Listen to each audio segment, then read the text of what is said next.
Kia ora, and welcome to Thursday's Economy Watch, where we follow the economic events and trends that affect New Zealand.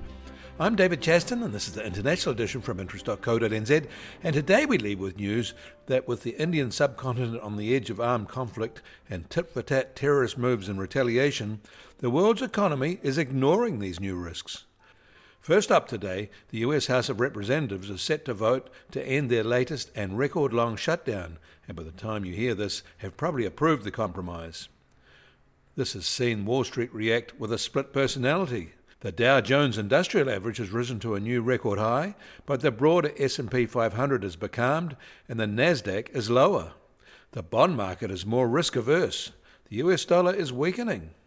Just guessing here, but it seems markets think the shutdown pain was a wasted exercise, and the result will be negative for the giant US economy. Rebooting their economy won't be easy.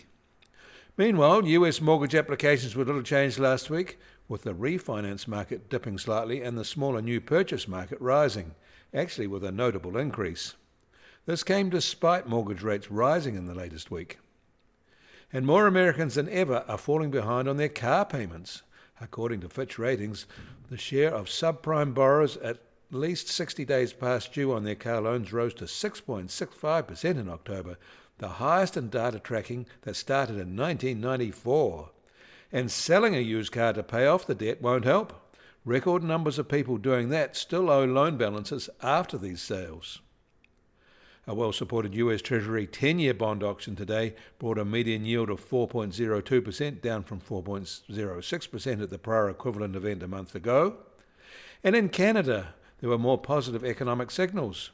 Building consents rose in September from August, more than expected, led by multi-family projects in Alberta and Quebec and single-family homes in Ontario. But overall, they were still 8% lower than year-ago levels. In Japan, machine tool orders rose in October by more than 17% from the same month in 2024, driven by a 21% rise in export orders. They would have been happy about the 6% rise in orders from local manufacturers too. And in China, residential real estate developers are under pressure to generate cash, again. Meeting year-end sales targets is crucial to hold on to their finance lifelines. So there are not only steep discounts on offer, but other creative incentives such as move in, buy later. One Guangzhou developer has a scheme where buyers front with a 100,000 yuan deposit, move in for 1 month, and if they're not happy can move out with only the cost being 1 month's rent.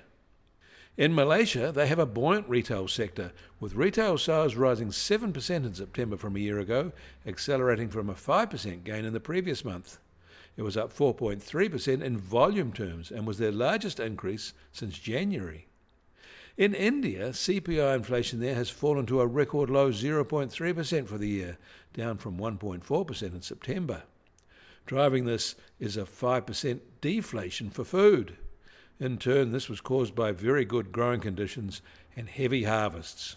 The RBI has an inflation target range of 2 to 6%, and this was the third consecutive month has been below the bottom of that target. They will likely now move to cut their 5.5% policy rate soon, maybe at their next meeting on December the 5th.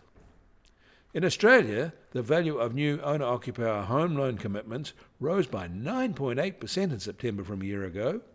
Investment lending for housing soared by 18.7% on the same basis to a record high. The housing surge is in full flight with unbridled enthusiasm there. And the US Treasury 10-year yield is now at 4.06%, down 1 basis point from yesterday at this time.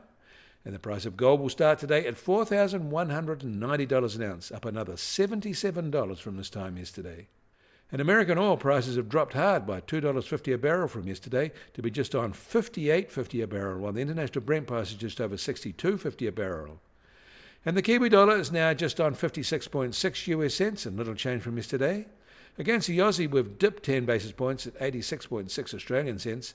Against the euro, we're also unchanged at 48.8 euro cents. That all means our trade-weighted index starts today at just under 61.2, and actually up 10 basis points from yesterday.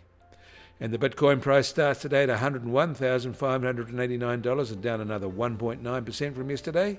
Volatility over the past 24 hours has been modest, at just on plus or minus 1.8%. You can get more news affecting the economy in New Zealand from interest.co.nz.